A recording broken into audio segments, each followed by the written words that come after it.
अखंड ज्योति गायत्री ज्ञान रथ में आप सभी का स्वागत है। सभी को प्रणाम। क्या इच्छा शक्ति, विचार शक्ति द्वारा रोगों का भी निवारण किया जा सकता है? आइए जानते हैं। रोगों को दूर करने के लिए अनेक प्रकार के इलाज चालू है। इलाज करने वाले बीमारी को अच्छा करने के लिए बहुत तरह की दवाएं बनाते हैं। कई दवाएं तो सोने, चांदी या रत्न जवाहरात से भी महंगी होती हैं।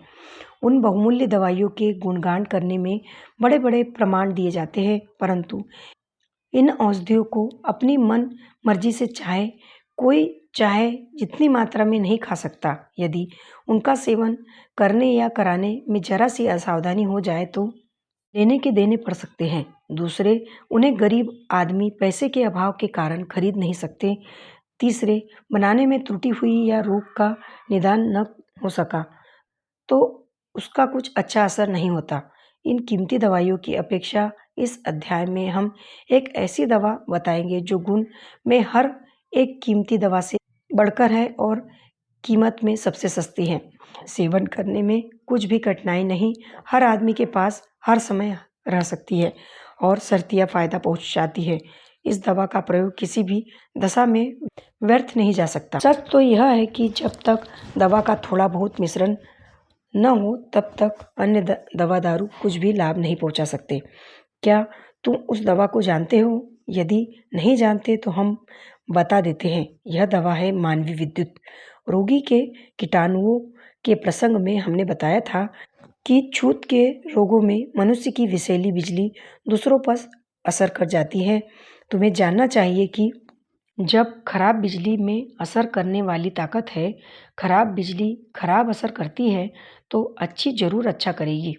अपनी प्राण चिकित्सा विज्ञान नामक पुस्तक में हम सविस्तार आत्मविद्युत द्वारा विभिन्न रोगों को दूर करने की विभिन्न क्रियाएं बता चुके हैं। उन बातों को पूरे ब्यौरे के साथ यहाँ दोहराना अभिष्ट नहीं है। यहाँ तो उनकी थोड़ी सी जानकारी भर दोहरा देना पर्याप्त होगा। हथेलियाँ या उंगलियों के पोरवों अंतिम छोरों में रोग निवारक शक्ति अधिक मात्रा में पाई जाती है। पीड़ित स्थान पर उनका प्रयोग करना चाहिए। जब तुम्हारे पेट में कोई शिकायत हो, दर्द हो रहा हो या कुछ और गड़बड़ी हो तो अपनी हथेलियों को गोलाकार में उस स्थान पर घुमाकर कुछ देर यह क्रिया दाईं ओर से बाईं ओर करो और गोलाकार में घुमाने लगो। बीच बीच में थोड़ी सी देर में देखोगे कि पेट में उड़ने वाली वायु घट गई है और दर्द अच्छा हो रहा है। हथेलियाँ जब किसी अंग की त्वचा को रगड़ती है तो गर्मी पैदा होती है। यह शारीरिक तेज जिस स्थान पर अधिक तेज होगा वहाँ रक्त की चाल बढ़ जाएगी। तदनुसार बीमारी को हटना पड़ेगा। यदि सिर में दर्द हो रहा है तो वहाँ भी एक हाथ या दोनों हाथों से स्पर्श करना चाहिए।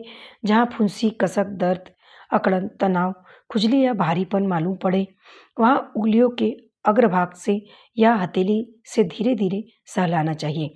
ऐसा करने से उस स्थान के स्वस्थ जीवाणुओं को बल मिलता है और वे अपने आसपास भरे हुए विजातीय द्रव को बाहर निकाल देने के लिए तैयार हो जाते हैं। हमारे देश में आत्मविद्युत द्वारा लोगों की चिकित्सा करने का घर घर प्रचार है। जब कोई आदमी थक जाता है तो उसके पैर दबाए जाते हैं ताकि उसके निर्बल तंतुओं में दबाने वाला अपनी बिजली भर दे। देखते हैं कि पैर दबाने के बाद थका हुआ आदमी प्रफुल्लित हो जाता है। मालिश का भी ऐसा ही असर होता है। पहलवान लोग मालिश कराने का आदेश करते हैं। थक कर चकनाचूर हुए घोड़े मालिश के बाद अपना सारा श्रम उतार देते हैं। सिर की मालिश करने में कुछ नाई आदि ऐसे चतुर होते हैं कि भारीपन और खुश्की को मालिश की विशेष क्रियाओं द्वारा बिल्कुल दूर कर देते हैं। गठिया, चोट, अशक्तता या दुर्बलता में तेजी के साथ मालिश कराई जाती है। सिर जब भारी हो जाता है या बुद्धि ठीक प्रकार काम नहीं करती तो लोग माथे पर हाथ रखकर बैठ जाते हैं। ऐसा करने से मस्तिष्क फिर से तरोताजा हो जाता है और जो एक प्रश्न हल नहीं हो रहा था उसका निवारण हो जाता है। पलकों पर कभी कभी एक फुंसी उठती है जिसे मथुरा के आसपास गुहेरी कहा जाता है। पलकों के ऊपर फोड़े ठीक करने वाली किसी तेज दवा का लगाना खतरे से भरा हुआ होता है। इसीलिए हथेली पर उंगली घिसकर उस उंगली को पलक पर लगाते हैं और देखते हैं कि यह फुड़िया जल्दी अच्छी हो जाती है। आँख में अकस्मात कुछ आघात लग जाने पर तत्काल यह उपचार किया जाता है कि किसी कपड़े को मुंह पर भाप से गर्म करके आँख पर लगाया जाए। आँख में कैसा भी दर्द हो रहा हो, इस क्रिया से तुरंत ही लाभ होता है।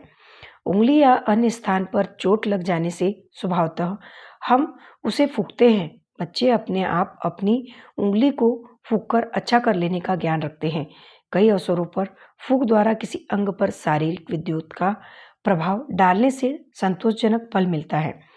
बढ़ी हुई गर्मी को घटाने के लिए मार्जन बहुत उपयोगी सिद्ध होता है।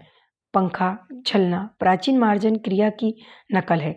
जब बुखार चढ़ रहा हो, लू सता रही हो, फोड़े में दाह हो रहा हो, मादक द्रव्य के कारण गर्मी चढ़ गई हो या अन्य किसी प्रकार से उष्णता बढ़ जाए, तो दोनों हाथों की उंगलियों को इस तरह रोगी की ओर पसारना चाहिए जिससे नाखून के अंतिम सिरे बीमारी से पीड़ित अंग की ओर रहे।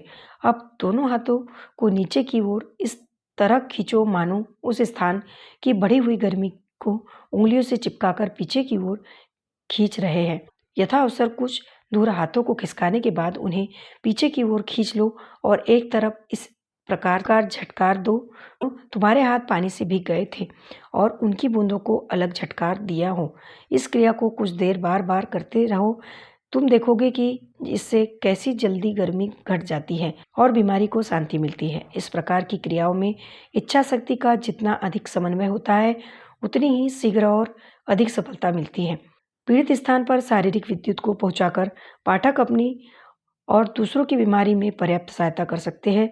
बार बार नया प्रयत्न उन्हें अधिकाधिक संतोष के निकट पहुंचाता जाएगा। शीर्षक समाप्त। अगर आपको हमारा ऑडियो अच्छा लगा हो तो लाइक कीजिए, कमेंट्स कीजिए और हमारे चैनल को सब्सक्राइब कीजिए। धन्यवाद।